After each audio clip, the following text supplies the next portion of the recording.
Já parou para pensar como um país novo nasce? Como é que, de repente, uma nova fronteira aparece no mapa?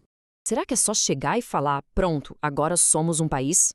Ou a coisa é um pouco mais complicada? Para a gente entender isso, vamos começar olhando o caso mais novo de todos. Então vamos lá. Vamos começar com um exemplo que, pelo menos em tese, foi o mais, digamos, limpo. O nascimento do país mais jovem do planeta.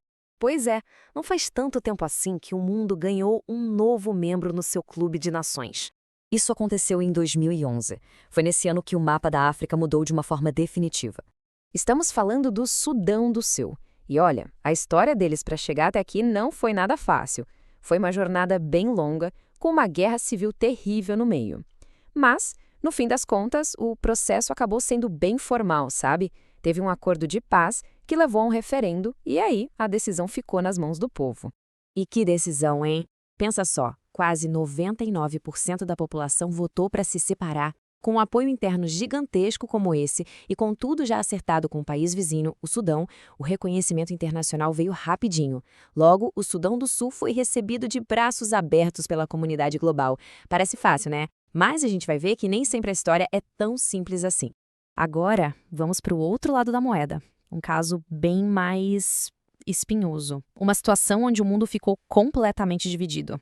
Pois é, o que acontece quando um lugar declara a independência, mas boa parte do mundo responde com não sei, não.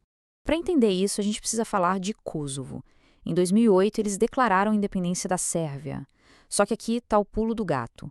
Ao contrário do Sudão do Sul, não teve acordo, não teve um combinado.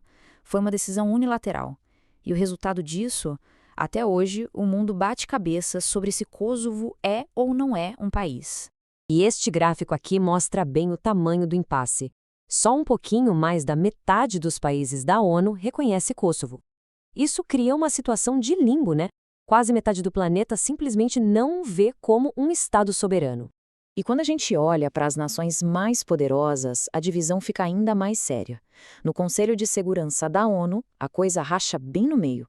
Estados Unidos, Reino Unido e França dizem sim. Mas a China e a Rússia, que são aliadas da Sérvia, batem o pé e dizem não. E na prática, isso gera um bloqueio total, que impede o Kosovo de entrar para a ONU, por exemplo. Então, por que essa diferença toda? A resposta está nas regras do jogo. Para desatar esse nó, a gente precisa dar uma olhada no que diz o direito internacional sobre como, afinal, um país nasce. O conceito mais importante aqui é o tal do reconhecimento de Estado. É basicamente um país virando para o outro e falando, beleza, eu te reconheço. Para mim, você existe como um país soberano. E esse ok é o que abre todas as portas, relações diplomáticas, comércio, tudo. E é aqui que o debate fica bom. Existem duas grandes formas de pensar sobre isso. A primeira, a teoria constitutiva, diz que o reconhecimento dos outros países é o que cria o novo Estado. Sem esse carimbo de aprovação, não tem país. Já a outra, a teoria declaratória, diz que se um lugar tem território, população e um governo próprio, ele já é um Estado. O reconhecimento é só uma formalidade, um "oi, vizinho". A maioria dos especialistas em direito internacional prefere essa segunda teoria, a declaratória. Ou seja, no papel, Kosovo já cumpriria os requisitos para ser um Estado. Só que, na vida real, a política costuma gritar mais alto que a lei. O não de potências como a Rússia e a China tem um peso gigantesco e consequências bem concretas. E outra coisa, esse reconhecimento não é só um sim ou não preto no branco. É um processo cheio de detalhes. Pode ser com um documento formal ou algo mais sutil, como abrir uma embaixada. Pode ser para valer ou só provisório. Isso tudo mostra que, no fim do dia, reconhecer um país é, acima de tudo, uma jogada política, uma ferramenta diplomática. Tá, mas e daí? Por que essa briga toda por um simples reconhecimento? Bom, porque, na verdade, ele define o futuro de uma nação inteira. Pensa bem, ser reconhecido é o que te dá um lugar à mesa para negociar com outros países. É o que permite entrar na ONU, pegar dinheiro emprestado no Banco Mundial, assinar tratados, enfim, é o que faz o resto do mundo te levar a sério. Sem isso, um país fica praticamente isolado. E a falta de reconhecimento carrega um peso enorme. É basicamente o mundo dizendo, olha, o seu nascimento foi ilegal. Isso isola a nação, tornando quase impossível funcionar normalmente no cenário global. É exatamente por isso que a situação de Kosovo continua tão delicada.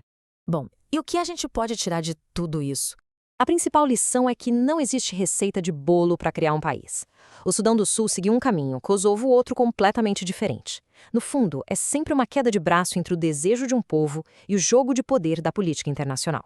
Isso nos mostra uma coisa poderosa. As fronteiras que a gente vê hoje não são permanentes. Elas estão sempre mudando, sendo renegociadas pela história, pela guerra, pela paz e pela política. E isso deixa uma pergunta no ar, né? Sabendo de toda essa dinâmica complexa de reconhecimento e poder, qual será a próxima fronteira a ser redesenhada no mapa?